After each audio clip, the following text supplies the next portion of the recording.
கன்னியாகுமரி பாஜக வேட்பாளர் பொன் ராதாகிருஷ்ணன் குமரி நெல்லை மாவட்ட எல்லை மீனவ கிராமமான ஆரோக்கியபுரத்தில் இருந்து மணக்குடி, குளச்சல், தேங்காய் பட்டணம் உள்ளிட்ட 50க்கும் மேற்பட்ட கிராமங்களில் தீவிரமாக வாக்கு சேகரித்தார்.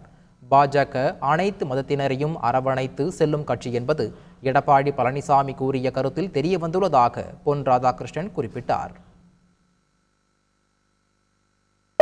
மக்களை வஞ்சிக்கும் திட்டங்களை கொண்டு வந்திருக்கிற நேரத்தில் அதை எதிர்த்து போராடக்கூடிய ஒரே சக்தி அதிமுக தான் அப்படிங்கிற மாதிரி சொல்லியிருக்கிறார். அதை எப்படி பாக்குறீங்க? இதுல இருந்து ஒன்று அவர் வெளிப்படையா சொல்றாருன்னு நான் நினைக்கிறேன். பாரதிய ஜனதா கட்சி ஒரு மத சார்பற்ற உண்மையான கட்சி, அனைத்து மதங்களையும் இணைக்கக்கூடிய ஒரு கட்சி.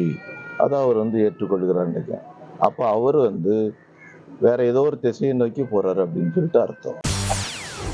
செய்திகளை உடனுக்குடன் தெரிந்து கொள்ள உடனே சப்ஸ்கிரைப் பண்ணுங்க.